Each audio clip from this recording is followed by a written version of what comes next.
Thanks for joining us from the Ohio AgNet Voice You Know with the News You Trust studio, sponsored by Grain Equipment Company, where innovation meets execution.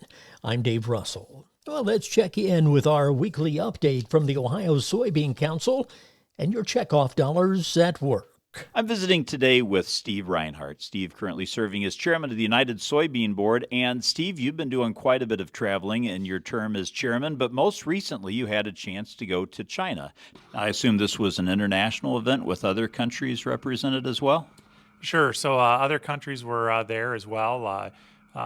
Basically, people from all over the world. You had people there with German chocolates, and you had people there with fruits and vegetables that come from other tropical places in the world, and just basically every country. Even Australia and New Zealand had displays there, and so we were in the agricultural section. They had sections on technology and automobiles, and so you had Ford and Chevy and those type people there as well. So really a broad spectrum, and just a huge facility, covered over 100 acres, and a lot of different topics there on display.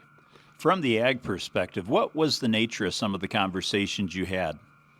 Sure. So when we were there a year ago, the nature that we got, the conversation from the government officials that we got to talk with, is they wanted to decrease the amount of inclusion of soybean meal in the livestock diets, and I think that was probably because of the cost of soybean meal. We're finding out now that that's not necessarily the case, and we have seen, of course, a decline in soybean meal prices with the additional crush and stuff that we have really around the world for soybean oil, and so that's been a good sign that they've been willing to increase that amount of soybean meal again, and their livestock herds have continued to grow. And one of the things we want to talk about is they continue to look at producing more pork and poultry. That U.S. soybean meal is a great a way to promote the growth of those industries and be able to provide that protein for their people. Again, my guest today is Steve Reinhardt, chair of the United Soybean Board, and this update brought to you by the Ohio Soybean Council and your soybean checkoff. Bovine tuberculosis has been confirmed in a steer from South Dakota that was at a packing plant in Wisconsin. South Dakota State veterinarian Dr. Beth Thompson says the infected steer was first identified in late October by meat inspectors during a routine inspection at the plant. Well, we're keeping Dusty busy today. He checks in from the Ohio Farm Bureau Federation annual meeting.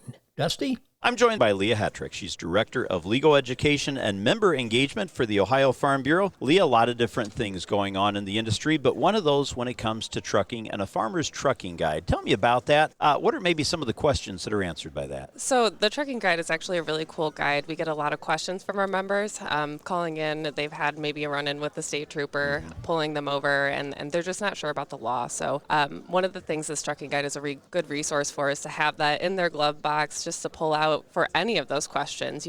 Was my length too long? Was I able to be driving in this situation? And it's a good resource to have on hand to answer those questions in the immediacy and in a more palatable way, a more understandable way. Sure. And then I'm always available for those follow-up questions. So it's a good way to, start the conversation so they know what they're looking for. Well, and probably a great tool to have to go over with employees before they get in that situation too, ideally. Yeah, it is a good resource for all of those. And it's not just, trucking. It's when you're pulling, your trailer going, to the 4-H programs Sure. or what have you. So it answers a lot of those questions, or at least gets the thought process going of where you need to look. Great. Always good to have current information. My guest again this morning is Leah Hetrick. She's Director of Legal Education and Member Engagement for the Ohio Farm Bureau. Leah, thanks so much for your work. Thank you.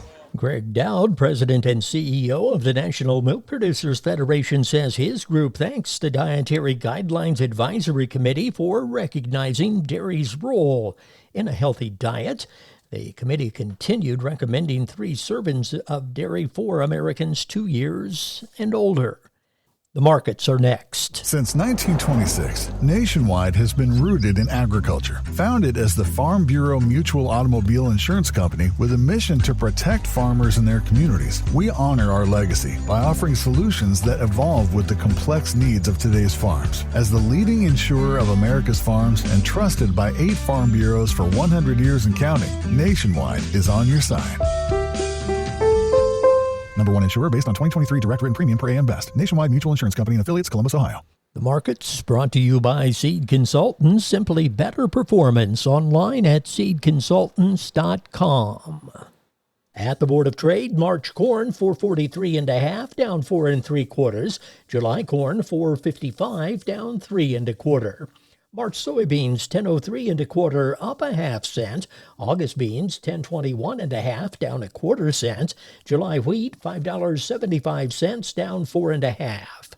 At the Mercantile Exchange, December cattle 192.12, down 12 cents. December hogs 83.55, up a nickel. March feeder cattle 258.57, down 80 cents. This is the Ohio AgNet.